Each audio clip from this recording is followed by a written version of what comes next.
Eu quero que você imagine uma família inteira sentada à mesa, pais, avós, todos sorrindo, conversando, compartilhando a refeição. É uma cena muito agradável, é uma cena muito encorajadora. Talvez você já desejou ou deseja ainda, né, ter aquelas cozinhas bem grandes, com aquela mesa bem grande, né, com os filhos e netos sentados ali, conversando e batendo papo. Isso é maravilhoso, é um desejo que nós temos, mas na prática, infelizmente, há muitas casas onde existe o silêncio, onde existe o distanciamento, existe a divisão, onde cada um come no seu quarto. E o que é mais triste também que nas igrejas muitas vezes é assim, né? Grupos separados, ministérios que não se falam, não se comunicam, pessoas que evitam umas às outras, essa não é a vontade do Senhor. Eu gostaria na mensagem de hoje começar uma série de mensagens em Salmos. Nós caminharemos aqui até a virada do ano, até 4 de janeiro, nós caminharemos em Salmos, especificamente nos Salmos de peregrinação, que começa lá no Salmos 120. São 15 salmos, eu quero que você já abra lá, só que hoje nós não veremos o Salmo 120, nós vamos começar com o Salmo 133, eu já vou explicar o porquê. Nos Salmos, eu preciso dar um contexto aqui para os irmãos. O livro de Salmos são livros... são salmos que são canções e que eles foram organizados, eles não são soltos aqui de forma aleatória. Eu quero que você imagine uma pasta de música, ok? E eles não estão organizados de forma aleatória. Pegou, né, um saco lá e todo mundo foi jogando lá as canções e cadê? Não, os salmos eles foram organizados, né? Eles estão organizados de uma forma incrível. Eles foram selecionados, eles não estão de maneira aleatória. E a gente deve ver os salmos como uma sinfonia, eles estão organizados. O livro de Salmos, ele é composto por 5 livros. O livro de Salmos é composto por 5 livros. Volta um pouquinho lá no Salmo 1, e aí você vai ver provavelmente aí na sua Bíblia que vai aparecer antes do Salmo 1, ele vai aparecer aí como livro 1, ok? Lá Salmo 1, tá, na minha Bíblia, por exemplo, tá primeiro livro. Como é que tá aí na sua Bíblia? Primeiro livro. Por quê? Porque o livro de Salmos são 5 livros. O primeiro livro de Salmos começa no Salmo 1 e ele vai até o Salmo 41. Vai lá, passa aí algumas folhas, porque no Salmo 42 começa o quê? O segundo livro. E olha que interessante também, o segundo livro de Salmos, o Salmo 42 e o Salmo 43, eles são um salmo só. Você tem que ler, quando você for ler, leia o Salmo 42 e o 43 juntos. Eles são um salmo só. E aí depois vem o terceiro livro, lá no Salmo 73. Ele vai começar o terceiro livro. Vai lá, esse é o Salmo de Asaf. Ele é muito interessante porque no Salmo 1 ele vai mostrar cerca de 2 caminhos, o caminho do justo, o caminho do ímpio. Ele termina o Salmo 2, que provavelmente era um salmo só, ele termina o Salmo 2 falando assim, ó, beijem o filho, busquem o filho, que nem a música que nós cantamos, né? Vá até Jesus. Então ele termina o Salmo 2 falando acerca disso, mostrando 2 caminhos. Depois, em todo o livro de Salmos, até os 50, ele vai mostrando o que o justo faz, o que o ímpio faz, o que o justo deve fazer, o que o ímpio acaba fazendo. No Salmo 42, a gente viu que a alma, ela vai, mesmo que oprimida, ela vai louvar a Deus. No Salmo 73, agora, ele vai mostrar que nós só compreendemos a nossa situação de problemas, muitas vezes, é quando nós buscamos a quem? A Deus. E ele fala, olha, eu quase me perdi, porque eu comecei a analisar a vida numa perspectiva humana. Ele fala, até que entrei no santuário de Deus. Porque quando você analisa a vida na perspectiva humana, as coisas não batem. Estou buscando agradar a Deus, estou buscando fazer o certo, e os problemas estão aumentando ou diminuindo? Estão aumentando. E aí o não crente, o ímpio, ele não está nem aí para Deus. E a vida dele está como? Está melhorando.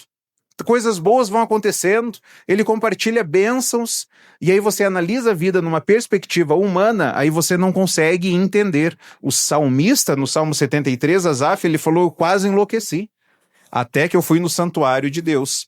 E aí lá no Salmo 90 agora, vai começar o livro 4. Salmo 90, ele vai começar o 4º livro. Esse aqui, quem que escreveu o Salmo 90, irmãos? Dá uma olhadinha aí, quem que é o autor do Salmo 90? Moisés, olha que interessante, a gente vai falar um pouquinho sobre isso também. Não é só Davi que escreveu os salmos, ele foi que escreveu a maior quantidade de salmos, mas Moisés, por exemplo, escreveu o Salmo 90. E ele começa o salmo, esse salmo eu acho um dos mais incríveis, ele começa falando da eternidade de Deus, ele vai falar sobre a brevidade do homem, ele vai falar sobre a fragilidade do homem, e ele vai terminar fazendo orações, né? Clamando ao Senhor: Deus, tenha misericórdia de nós, Senhor, tenha compaixão de nós, Senhor, nos dá alegria, Senhor, nessa vida que é breve, que é frágil, nos dá alegria, consolida as obras das nossas mãos, esteja sobre nós a sua bondade. Ele termina o salmo, então, falando acerca fazendo essas orações. E aí o quinto livro começa lá no Salmo 107. O Salmo 107, ele dá início ao quinto livro de Salmos. E é muito interessante porque o Salmo 107, ele é caracterizado aqui por ações de graças ao Senhor, dar graças a Deus. E do Salmo 107 até o Salmo 150, são salmos que estão mais relacionados a expressões de louvor. E aí ele termina como o Salmo 150? Tudo que tem fôlego, louve ao Senhor, exalte ao Senhor. Com tudo que você tiver, cita instrumentos, aonde você estiver, louve ao Senhor. Então, o Salmo 150, ele termina com essa explosão de louvor a Deus. Se a gente fosse fazer o resumo do livro de Salmos em uma frase com esses 5 livros, é o caminho do adorador. Quando você chega no Salmo 89, por exemplo, ele está lá num vale, ele fala: estou quase perdendo a minha esperança, Deus se esqueceu da aliança, Deus não está mais olhando para o povo dele, e aí daqui a um pouco o salmista começa de novo. Então o caminho do adorador tem altos e baixos, mas ele está sempre em crescente, e ele vai terminar tudo louvando ao Senhor por quem ele é e pelo que ele fez. Então, os autores dos livros, né, dos Salmos aqui, Davi foi o que mais escreveu no livro 1, ele que escreveu a maioria, né? Do Salmo 1 até o 41, ele escreveu a maioria, apenas 4 são anônimos. No segundo livro, 18 dos 31, né, salmos são atribuídos a Davi. E aí no Salmo 72, versículo 20, fala que os cânticos de Davi terminaram. E olha que interessante, são quantos livros de salmos? 5. A literatura judia, no período de 200 a 500 depois de Cristo, eles afirmavam o seguinte: da mesma forma como Moisés deu o Pentateuco, os 5 livros da lei, Davi entregou para a nação de Israel 5 livros de salmos, né? Então, na literatura dos judeus encontra-se isso. E os salmos, eles compreendem, na linha da história, cerca de 1000 anos, porque eles começam lá com Moisés, é o primeiro salmo, e aí vai até quando o povo está retornando do exílio, e são essas canções que nós queremos ver, quando eles estão voltando do exílio, voltando para a adoração em Jerusalém, como que era esse caminho para chegar na adoração em Jerusalém. Então, de hoje até 4 de janeiro, nós queremos trabalhar então nos salmos de peregrinação. Nós queremos caminhar nos salmos de peregrinação. Conforme eu mencionei, são 15 salmos ao todo, é do 120 ao salmo 134. A maioria desses salmos, do 120 até o 134, são salmos anônimos. A gente não sabe quem escreveu, mas a gente vai ter uma luz aqui que a gente já veremos daqui um pouquinho, né, sobre o salmo que nós veremos hoje. Apenas 4 desses salmos são atribuídos a Davi. Talvez o Salmo 11, o Salmo 124, o Salmo 131 e o Salmo 133, né? E um deles é atribuído a Salomão. Como que está aí na sua Bíblia? Na minha Bíblia, no versículo 20, no Salmo 120, ele diz o seguinte: cântico de peregrinação. Salmo 121 também, 122 e assim vai. Como é que está aí na sua Bíblia? O subtítulo, cântico de peregrinação também. Tem mais alguma coisa? Alguém tem aí cântico de degrau, cântico de romagem? Tem, a irmã tem? Olha que interessante, são cânticos de peregrinação. Tem alguns que dizem cânticos dos degraus. O que significa isso, né? A ideia aqui é meio incerta, mas é provável aqui, essa origem aqui, cântico dos degraus, é que os levitas cantavam enquanto eles estavam subindo. Não se nos degraus do templo. Não se sabe se eles estavam cantando esses salmos aqui ou outras canções de adoração. Mas é uma ideia que vem aí o cântico dos degraus. A ideia mais comum são os cânticos de romagem, os cânticos de peregrinação, o povo retornando para adorar em Jerusalém. Então eles tinham esse inário aqui, do Salmo 120 até o Salmo 134, onde eles estavam indo adorar a Deus. Olha que interessante, eu fiquei pensando na hora que eu estava estudando sobre isso. Então imagina se nós tivéssemos canções assim, domingo de manhã, por exemplo. A gente vai acordar domingo de manhã e nós vamos tem aquele hino, né, antigo que fala bem de manhã, embora o céu sereno. Lembra aí? Quem nasceu em 1980, 1970, lembra, né? Bem de manhã, embora o céu sereno. E aí a gente amanhece o dia já pensando num hino e cantando, né? Chega no meio-dia, chega o final da tarde. Esses cânticos de romagem são mais ou menos isso. Uns cânticos, alguns hinários que quando o povo estava voltando para Jerusalém para celebrar as festas anuais, a Páscoa, o Pentecostes, o Tabernáculo, onde o povo ia cantando. O Salmo 120 que eu mencionei, ele é um salmo pessoal, mas eles estão distribuídos aqui de forma organizada também, do Salmo 120 até o 134, eles estão basicamente em blocos de 3, né? 3 áreas aqui, e eles vão retratar o quê? Acerca da aflição de Israel, acerca da proteção e o cuidado bondoso de Deus e da bênção de estar em Jerusalém. O que eles vão retratar? A aflição do sofrimento de Israel por outras nações, a proteção de Deus nessas aflições e a bênção de estar aonde? Em Israel, em Jerusalém especificamente. Então, nós queremos ver uma dessas canções que já é quando o povo se achega em Jerusalém. O Salmo 133 é o que nós veremos hoje. E aí, conforme eu mencionei, por que nós veremos esse salmo hoje? Porque nós tivemos uma semana incrível com o grupão aqui do SBPV. Foi uma semana intensa. Quem esteve passando aqui, né, na igreja durante a semana, a Má mencionou assim, eu morei na igreja semana passada, que hoje de manhã eu estava falando, vamos, que a gente está atrasado. Ela falou, né, a gente morou na igreja, no prédio lá semana passada, então tô indo tranquilo essa semana, né, porque era de manhã, era de tarde, era noite, foi um tempo maravilhoso de serviço, de alegria, de adoração, de comunhão, e como isso é maravilhoso. E o Salmo 133, ele fala isso. Vamos ler juntos? A verdadeira unidade do povo de Deus é uma dádiva espiritual e traz consagração, refrigério e bens. Conforme eu disse, esse salmo aqui, ele é atribuído a Davi.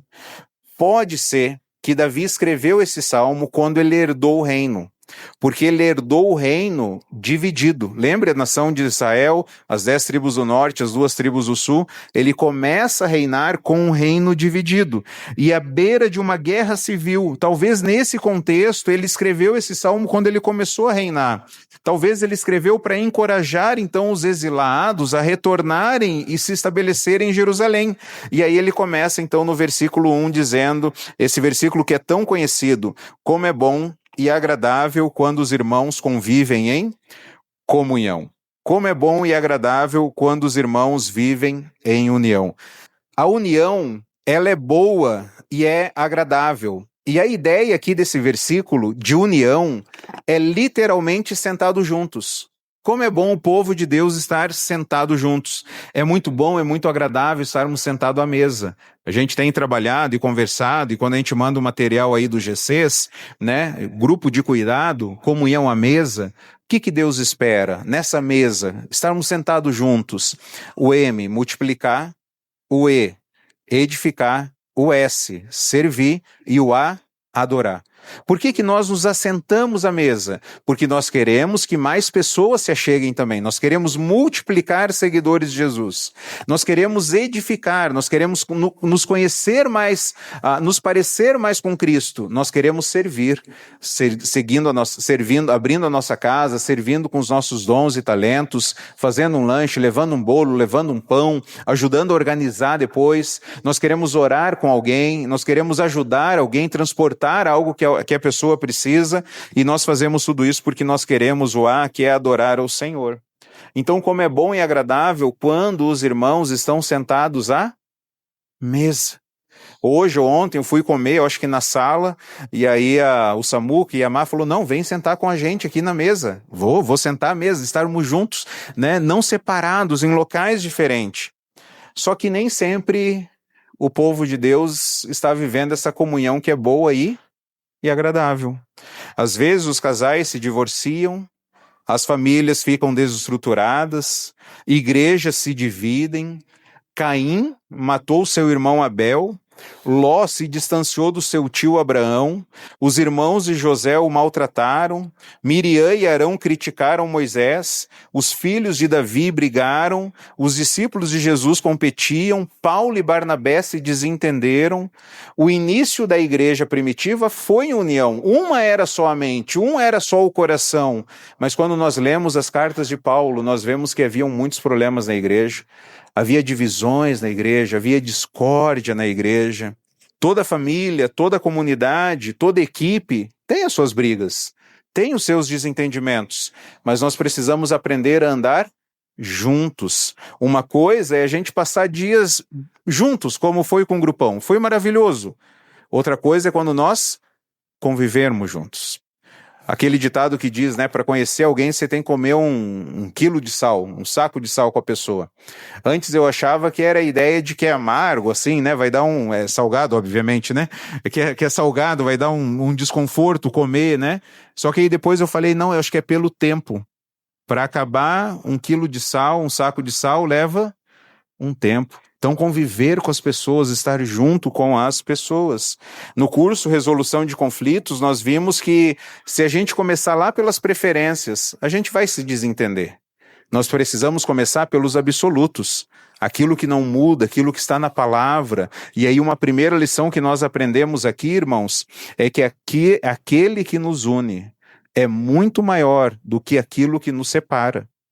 Jesus é muito maior do que as nossas preferências, porque gostos todos nós temos, preferências todos nós temos, e aí quando há essa discórdia, essa desunião, a gente precisa lembrar, mas o que nos une? O porquê que nós estamos juntos aqui? É por causa de Jesus, e Jesus orou por unidade.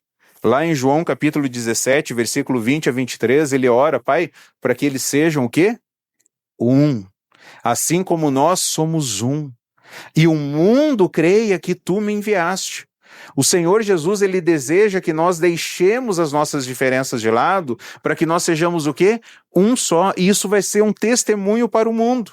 Então eu quero te convidar a se envolver no GC, a fazer parte da mesa, para que você tenha mais e oportunidades mais profundas de comunhão, de edificação, de serviço, de adoração. Não, mas isso aqui eu não tenho tanta preferência por isso, ou eu tenho preferência por isso e não tanto por aquilo, mas estarmos juntos, como é bom e agradável quando os irmãos vivem em união. Uma coisa é a gente se conhecer aqui, bater um papo aqui no culto. Outra coisa é a gente gastar um tempo junto, estar no mesmo GC. E aí, quais são os seus dilemas, as suas lutas, as suas dificuldades? Abra seu coração aí, né? Eu quero compartilhar também o que está acontecendo na minha vida. Então, como é bom quando os irmãos vivem em união. O versículo 2 diz o seguinte... E aí o Davi ele vai usar duas ilustrações agora de como é bom e agradável quando os irmãos vivem em união. Duas ilustrações. A primeira ele fala do óleo. Olha o versículo 2. É como óleo precioso derramado sobre a cabeça que desce pela barba, a barba de Arão até a gola de suas vestes. A união é do Espírito e é para servir. Vamos ler juntos? A união é do Espírito e é para servir. E ele usa o exemplo agora do óleo. Quando o sumo sacerdote era ungido na cabeça, o óleo escorria pela sua barba até o colarinho sobre o seu peito.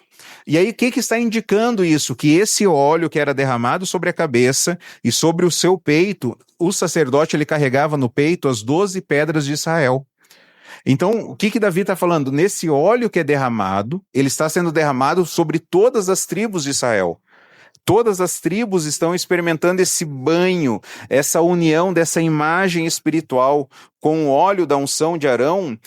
Saturava o seu cabelo, a sua barba, a sua roupa, significava que deveria haver uma harmonia entre o povo de Deus, entre todas aquelas tribos. E lembra, Davi herdou o reino dividido.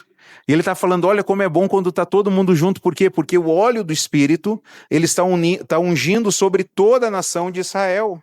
A Bíblia, a unção na Bíblia tem esse entendimento como esse reconhecimento, essa capacitação do Espírito. Da mesma forma que as 12 tribos faziam parte do povo de Deus, assim todo aquele que tem o Espírito é filho de Deus. E é por isso que nós nos chamamos como irmãos e irmãs.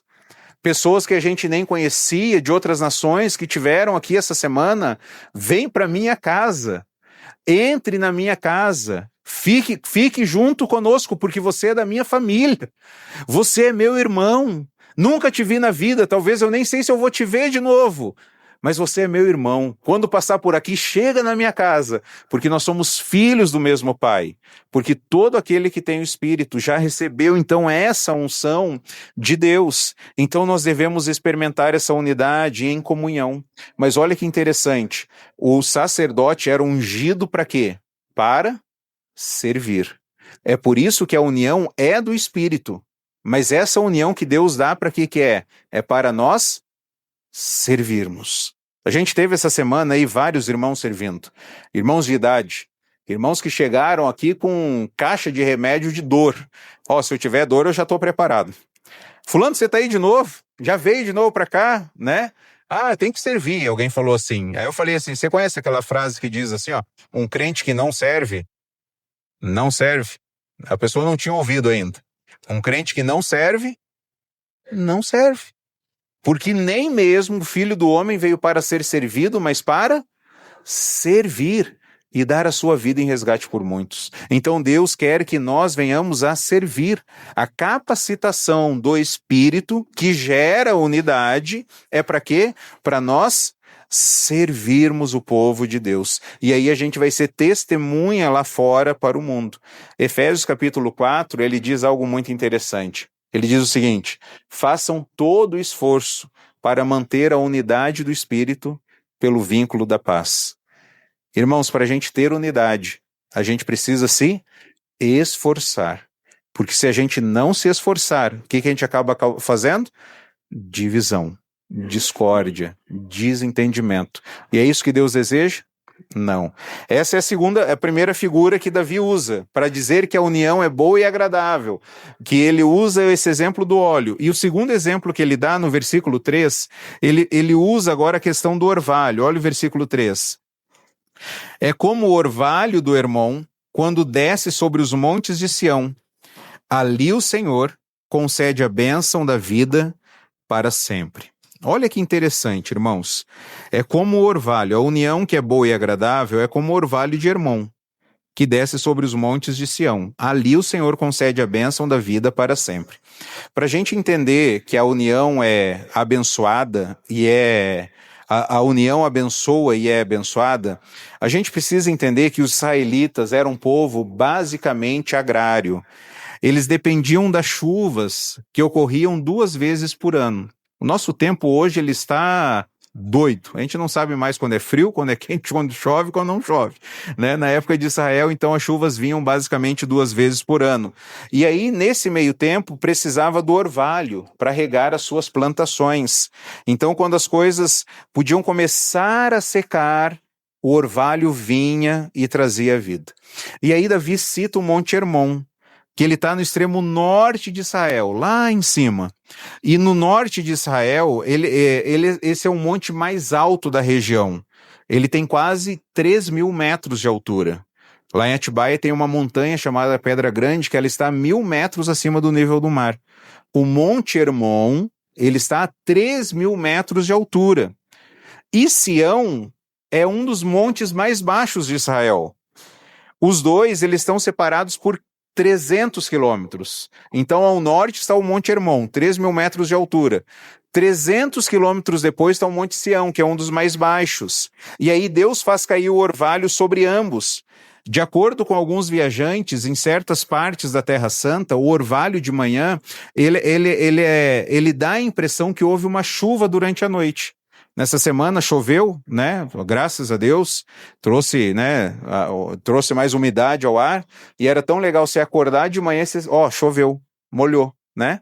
Esse orvalho de Israel era tão forte que dava a impressão que havia chovido à noite, mas não havia, era apenas o orvalho. Então esse orvalho, ele saturava a terra com umidade. Esse orvalho era algo vivificante, era algo abençoador. Então o orvalho está relacionado à fertilidade, como a unção com óleo é associada também à fragrância, pois o povo de Israel, por isso que Davi começou, a união é boa e agradável.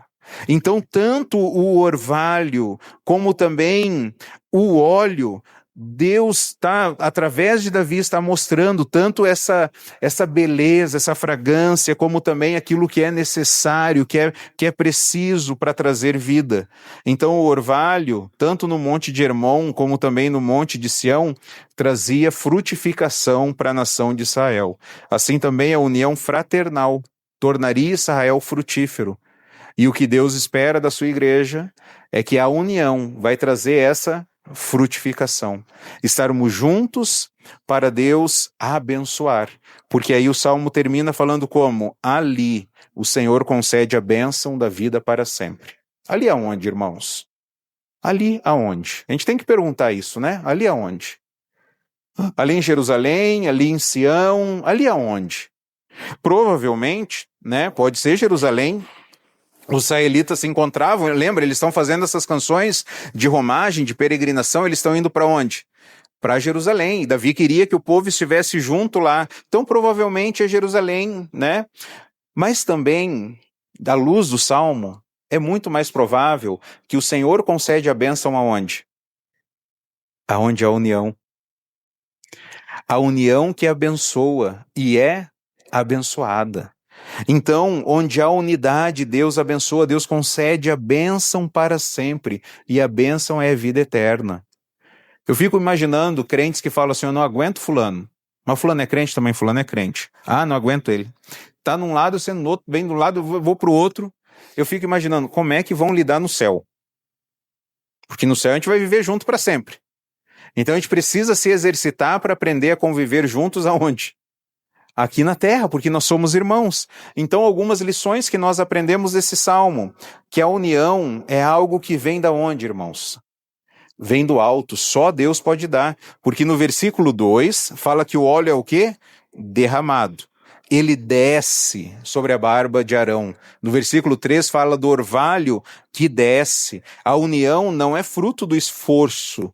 Ah, vamos viver em união, né? Vamos pegar uma camisa, a camisa da união, né? Dois irmãos brigam, se desentendem, a gente manda fazer uma camisa bem larga, os dois vão entrar agora na camisa, os dois a gente vai dar um prato para eles quando tiver refeição na igreja, um vai ficar com um garfo numa mão, o outro com a faca no outro, vocês vão comer junto. Já viram isso os pais fazendo com os filhos? Vocês vão agora se entender. É assim que acontece? Não é, porque a união é uma bênção que Deus dá, a verdadeira união, como todas as boas dádivas, vem de cima. É dada, é Deus que abençoa, não é algo que a gente planeja. Esse ano a gente vamos caminhar junto em união. Não, irmãos, não é algo do nosso esforço. É algo que vem do alto, né? Quando eu digo que eu não gosto do meu irmão porque ele é diferente, então a união não é boa. A união não é agradável. Vai haver bênção? Não vai haver bênção. Porque Deus abençoa aonde? Aonde há união. Em segundo lugar, aquele que nos une é maior do que aquilo que nos separa. Leia junto comigo.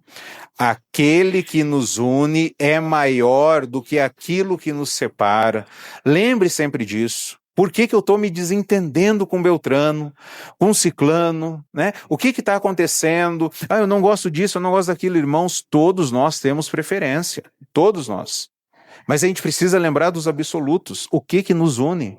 O que nos une é Jesus. O que nos une é o seu Espírito. O que nos une é a sua palavra. O que nos une é a sua igreja. O que nos une é o que Deus faz. Então, o que nos separa pode ser o estilo de música, pode ser a roupa, pode ser a personalidade, pode ser um hobby. Mas o que nos une é Deus, que é o Pai de todos, acima de todos, sobre todos. Então, quanto mais nós olhamos para Jesus, quanto mais nós nos aproximamos de Jesus, mais perto nós estamos uns dos outros. Não tem como a gente falar assim, eu estou pertinho de Jesus, mas estou longe do meu irmão. Alguma coisa está errada nisso. Porque se ele é um crente verdadeiro, ele ama o Senhor, aquele que está na luz tem o quê? Comunhão uns com os outros. Então manter a união espiritual é uma responsabilidade de todos nós. Em terceiro lugar, a união com Deus dá vida para sempre. Apenas por meio de Jesus nós podemos obter a vida eterna. Se nós não estivermos em união com Deus, nós não teremos a vida eterna. E o texto diz que o Senhor concede a sua bênção, a bênção da vida, para sempre. Nós não queremos morrer. Nós queremos viver. Até um suicida, quando ele tira a própria vida, ele está querendo acabar o quê? Com a sua dor, com o seu sofrimento, com a sua angústia, com o seu pesar. Porque Deus não nos criou para isso. Deus nos criou para a vida. Esse anseio pela eternidade, Deus colocou no coração do homem. E para isso nós precisamos ter união com Deus por meio de Cristo. E aí, por fim, a caminhada cristã não é realizada de forma solitária, mas é coletiva. Provérbios 18 diz que quem se isola busca interesses egoístas e se rebela contra a sensatez. Então alguém que se isola, não quero saber, quero viver a minha vida com Deus, quero viver sozinho. Eu estou bem com Deus, mas irmão, você não está vivendo em comunhão. Não quero mais saber dessa igreja, mas tá em outra, comunidade. Não, estou sozinho. Quem se isola busca interesses egoístas e se rebela contra a sensatez. A pessoa não quer ser sábia, porque a vida em comunidade nos molda no Evangelho. O Evangelho nos molda para viver em comunidade. Eu preciso do meu irmão, porque o meu irmão é um ponto cego, ele é o retrovisor de pontos cegos na minha vida. Ele vai me mostrar áreas na minha vida que eu preciso mudar.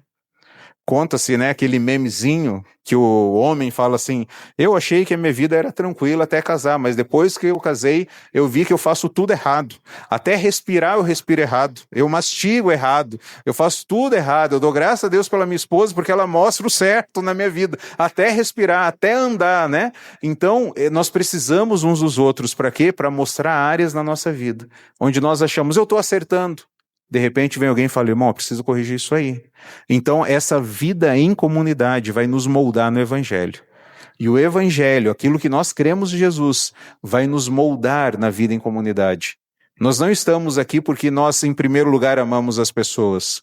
Nós estamos juntos porque, em primeiro lugar, nós amamos a quem? A Jesus. E Ele ama as pessoas.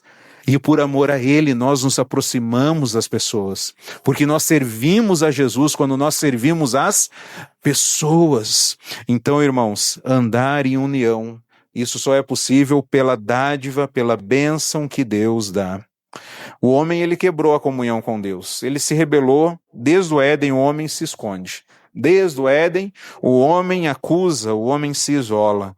Por isso que há divisões, por isso que há ofensa, por isso que há competição. Cada um está vivendo pensando apenas em si, não no próximo. Então a unidade, ela é um reflexo do próprio Deus, porque Deus Pai, Deus Filho e Deus Espírito, eles vivem em perfeita harmonia. Perfeita união. E quando nós estamos como povo de Deus, vivendo em união, nós estamos refletindo quem é o nosso Deus. E a oração de Jesus que eu mencionei, ele orou por isso. Pai, para que o Onéias e os irmãos lá de Iracemápolis sejam um, como nós somos um. E assim o mundo vai ver que o Senhor me enviou. Porque o mundo vai olhar para aqueles que são diferentes, de nações diferentes, regiões diferentes, e eles se amam, eles se perdoam, eles pedem perdão uns para os outros, eles continuam caminhando junto, porque humanamente era para estar separado, mas eles estão juntos, e o mundo vai olhar, existe algo que liga vocês, existe algo que unifica vocês, e a gente vai falar, não é a nossa força, não é o nosso mérito, é o nosso mestre, é o nosso Salvador, é o nosso Senhor. Nós o amamos. E quanto mais eu busco a Ele, o meu irmão está buscando e a gente vai se aproximando. Então, pela fé no Senhor Jesus, eu gostaria, irmãos, de deixar 3 áreas práticas aqui para nós. Primeiro, ore pedindo para que o Espírito una o povo de Deus. Ore por isso. Se é o Espírito que dá, peça por isso. Peça para que Deus unifique o seu povo, que o seu povo possa andar juntos. O que nos separa, aqui na igreja, a gente pode pensar, nossa, tem várias coisas que vai nos separar, mas se a gente pensar na comunidade, povo de Deus, espalhada aí pelo mundo, pela cidade, são tantas placas de igreja. É tanto lugar, é cada um de um jeito, é cada um acredita numa coisa. Deus unifica o povo de Deus. Não é porque nós temos uma afinidade como batistas, que outros irmãos são inferiores ou são diferentes. Não, eles têm outras afinidades, mas nós somos um só como o povo de Deus. Então ore pedindo que o Espírito una o povo de Deus. Em segundo lugar, restaure um relacionamento rompido. Restaure. Vá até a pessoa. Peça perdão, fala, meu irmão, quero pedir perdão para você, porque eu errei. Esses dias eu dei uma bronca lá no SAMU com a Nassarinha, não lembro, né? Aí eles olharam assim, eu falei, mas não foi isso que aconteceu? Não. Falei, me perdoa, me perdoa, eu errei, né? Então, peça perdão uns para os outros, restaure o relacionamento, para que o relacionamento seja até melhor do que era antes. Pecadores andam a vida cristã como? Com arrependimento e fé. Nós nos arrependemos e confiamos no que Jesus fez. E por fim, participe de um GC. Vá para um grupo de cuidado, pois a comunhão que Deus deseja é a mesa. Na mesa nós sentamos para quê? Para multiplicar. Esses dias a Má fez um almoço sensacional, gostoso, saboroso demais. E o que nós queremos? Sente mais alguém aqui na mesa. E venha mais alguém. E daqui um pouco a mesa encheu. O que a gente vai fazer? Vamos multiplicar. Vamos chamar mais pessoas. Vamos para outro lugar. Vamos edificar uns aos outros, ajudar uns aos outros a sermos mais parecidos com Jesus. Vamos servir. Deixa eu lavar a louça, deixa eu recolher os pratos. Vou te dar uma carona. Deixa eu empilhar as cadeiras, servir uns aos outros e adorar a Cristo Jesus. É por isso que nós estamos aqui. Amém? Vamos orar? Ó Pai, nós queremos te agradecer, porque a união é boa e é agradável. E a união só é possível quando ela vem do alto. E quando ela vem do Senhor, ela abençoa, ela vivifica, ela refrigera. Como é bom nós vivermos em união uns com os outros, ó Pai. Nós queremos clamar ao Senhor, que a gente possa experimentar cada vez mais como igreja esta comunhão que é possível apenas por meio de Jesus. Ajuda-nos a nos arrepender dos nossos pecados. Ajuda-nos, ó Pai, mesmo com as nossas preferências, opiniões e vontades, a gente não permitir que isso venha nos separar, mas que nós venhamos a servir uns aos outros e o mundo possa ver que o Senhor Jesus é que nos enviou. E que a gente possa convidar outras pessoas a se achegarem à mesa, sentarem junto com a mesa. Ó Pai, para que nós possamos juntos ter essa comunhão que é proporcionada pelo Senhor e que nós passaremos a eternidade em comunhão contigo. Que o Senhor abençoe a cada um aqui nessa noite, aqueles que vão ouvir essa mensagem, para que nós possamos testemunhar de Cristo Jesus para sempre. Muito obrigado, Pai, porque o Senhor nos dá a bênção e nós viveremos para sempre ao lado do Senhor. Muito obrigado, porque isso não é os nossos méritos, é o que Jesus fez por nós. Te louvamos em nome de Cristo Jesus, agradecidos pela sua palavra, pelo teu Santo Espírito, pela tua igreja. É no nome de Cristo que oramos. Amém. Amém. Que Deus nos abençoe. Vamos louvar ao nosso Deus.